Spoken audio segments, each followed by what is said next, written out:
Israel पर Lebanon के Hezbollah लड़ाके ताबड़तोड़ रॉकेट की बौछार कर रहे हैं। उत्तरी इजराइल में हो रहे हमले में हिजबुल्लाह फाइटर ड्रोन का भी जमकर इस्तेमाल कर रहा है। हिजबुल्लाह के हमले के बीच हमास ने इजरायली बंधकों के सिर में गोली मारने का ऑर्डर दिया है।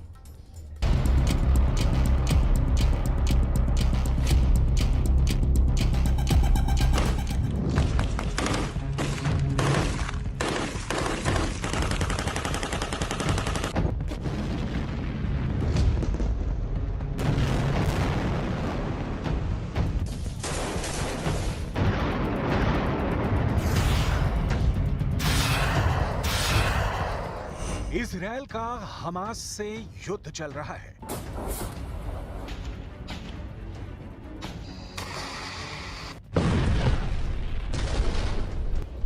हिजबुल्लाह लड़ाकों से इजरायल की जंग जारी है।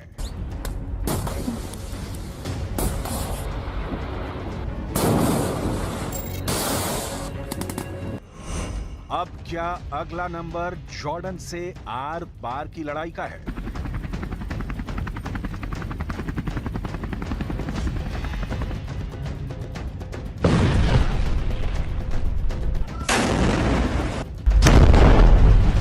जितना बारूद गाजा और रफा को खंडहर बना चुका है, उससे कहीं ज्यादा विस्फोटक जंग के आसार बन रहे हैं। हमास और हिजबुल्लाह से बड़ी सैन्य शक्ति अब इजरायल के खिलाफ भड़क गई है। ये देश है जॉर्डन, जिसने इजरायल को सीधे वार्निंग दी है। वार्निंग ये कि इजरायल पवित्र अल अक्सा परिसर में घुसपैठ पर रोक लगाए।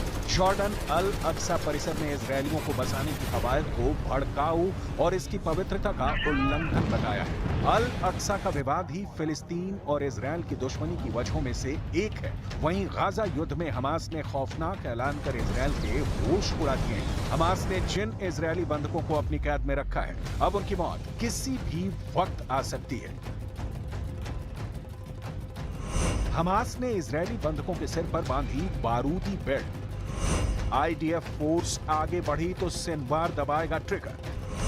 नेतन्याहू के जंगी जेट बनेंगे उड़ता ताबूत। हिजबुल्लाह हमास का ज्वाइंट अटैक अब शुरू।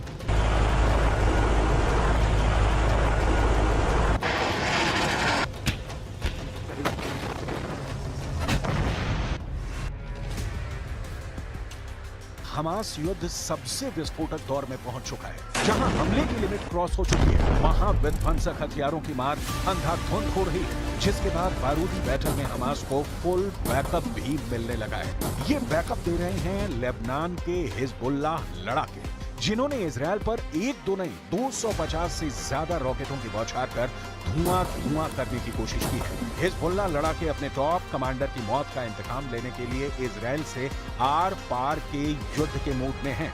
इजरायल भी युद्ध में जंगी जेट के साथ उतर आया है। हिजबुल्लाह पर पलटवार के लिए इजरायल ने 8 जंगी जेट का आसमानी बेड़ा उड़ाया है। यानी एक तरफ इजरायल है तो दूसरे खेमे में हमास और हिजबुल्लाह डबल अटैक शुरू कर चुके हैं, जिससे इजरायल को एक वक्त में 2 फ्रंट पर जोर लगाना पड़ रहा है। साथ ही इजरायल को रफा और गाजा फ्रंट पर भी जोरदार टक्कर मिल रही है, क्योंकि लेबनान के हिजबुल्लाह लड़ाकों के पास 10 लाख रॉकेट और मिसाइलों का बारूदी गोदाम है। ईरान के कुद्स फोर्स ने एक रिपोर्ट में दावा किया है कि लेबनान ने हिजबुल्लाह फाइटर्स के गोदाम में 10 लाख से ज्यादा गाइडेड मिसाइल, कत्यूशा रॉकेट और एंटी टैंक मिसाइलों का भंडार है। कुद्स फोर्स की रिपोर्ट में यह भी दावा किया गया है कि लेबनान फ्रंट से इजरायल पर हमले शुरू हुए तो पूरा देश गवाह हो सकता है, क्योंकि हिजबुल्लाह फाइटर इजरायल की पावर सप्लाई को मिसाइल धमाके से ध्वस्त करने का मंसूबा बनाकर बैठा है।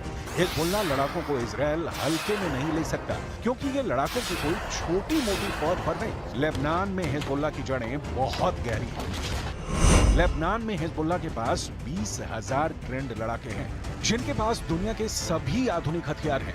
हिजबुल्लाह गुट में करीब 30,000 लड़ाके रिजर्व में भी रहते हैं, जिन्हें जंग के वक्त जरूरत पड़ने पर कभी भी मोर्चे पर बुलाया जाता है। Whether through diplomatic efforts or otherwise, Israel will restore security on our northern border. Israel will respond with force to all aggressions by Hezbollah.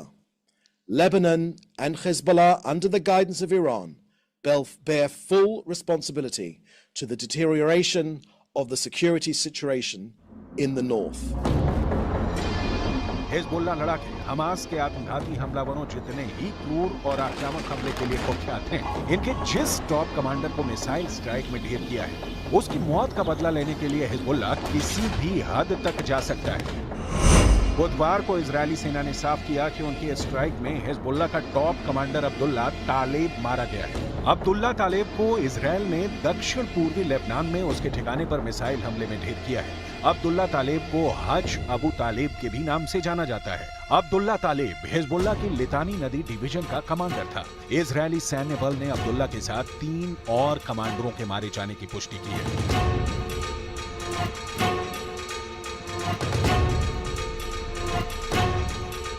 Israel से मिले झटके ने हिजबुल्लाह लड़ाकों को भड़का दिया, जिससे इजरायल में बड़े हमले का अलर्ट है। वहीं हमास की तरफ से लड़ाकों को सीधा ऑर्डर दे दिया गया है कि अब इजरायल की फोर्स को देखते ही बंधकों को सिर में गोली मार दी जाए। न्यूयॉर्क टाइम्स की रिपोर्ट में यह दावा किया गया है कि नुसीरत कैंप में इजरायल बंधकों को छुड़ाने के लिए चलाए गए ऑपरेशन के बाद हमास ने अपने लड़ाकों को आदेश दे दिया है कि आईडीएफ के ऑपरेशन की जद में आने पर बंधकों के सिर में गोली मारकर मौत के घाट को उतार देना है। इसकी वजह ये बताई गई है कि इजरायल ने 8 जून को हमास की कैद से अपने 4 नागरिकों को रेस्क्यू कर लिया था। इजरायल के ऑपरेशन में 270 से ज्यादा की मौत हुई थी। हमास ने दावा किया था कि हमले में 3 बंधकों की भी मौत हुई थी। रिपोर्ट के मुताबिक अमेरिका और इजरायल के इंटेलिजेंस और मिलिट्री की टीम लगातार ड्रोन, सैटेलाइट और दूसरे तरीकों से गाजा के बंधकों को ट्रैक करने की कोशिश कर रही है। इजरायल अब तक अपने 7 बंधकों को रेस्क्यू करने में कामयाब रहा है। दूसरी तरफ हमास ने अब बंधकों को ऐसी जगहों पर शिफ्ट कर दिया है जहां उन्हें ढूंढ पाना लगभग मुश्किल होगा, क्योंकि बंधकों की लोकेशन लगातार बदली जा रही है, जिससे इजरायली सैनिक उन तक पहुंच ना सके। हालांकि इजरायली फोर्स अटैक मोड में है। रफा और गाजा के चप्पे चप्पे को खंगाल रहे आईडीएफ सोल्जर हमास लड़ाकों का सफाया करते हुए बंधकों की रिहाई का ऑपरेशन चला रहे हैं, क्योंकि यूएनएससी में इजरायल पर जल्द से जल्द युद्ध खत्म करने का दबाव बढ़ता जा रहा है। उधर 8 महीने से चल रही जंग में हमास के भी हौसले पस्त होते जा रहे हैं। हमास ने अमेरिका समर्थित युद्ध विराम प्लान मानने की हामी भर दी है। हमास इजरायल के साथ परमानेंट गाजा सीज फायर की भी गुहार लगा रहा है। यूएनएससी में इजरायल हमास जंग रोकने का प्रस्ताव 10 जून को ही पास हो गया था। अमेरिका के पेश किए गए प्रस्ताव पर हुई वोटिंग में 15 में से 14 देशों ने पक्ष में वोट डाला, जबकि वीटो पावर रखने वाले रूस ने प्रस्ताव से दूरी बनाई। अमेरिका के सीज फायर प्रपोजल में 3 फेज में जंग खत्म करने की बात कही गई है, जिसमें पहले फेज में 6 हफ्ते का सीज फायर होगा। इस दौरान हमास के कैद में मौजूद कुछ इजरायली बंधक और इजरायल की जेल में बंद फिलिस्तीनियों की रिहाई की बात कही गई है। इसके बाद दूसरे फेज में जंग को पूरी तरह से रोककर बाकी बंधकों को रिहा कर दिया जाएगा। आखिरी फेज में गाजा पट्टी को फिर से बसाने का जिक्र है।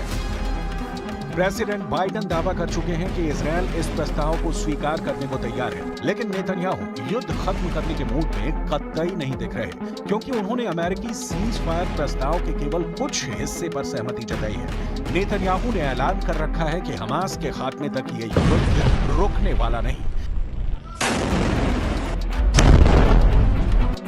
अमेरिकी विदेश मंत्री एंटनी ब्लिंकन ने भी गाजा युद्ध के और विनाशकारी होने की भविष्यवाणी कर दी है। ब्लिंकन ने दावा किया कि हमास ने युद्ध विराम की शर्तों में बदलाव किया है, जिसमें कुछ शर्तें मानना मुश्किल है, यानी जंग जारी रहेगी और जोरदार भी होगी।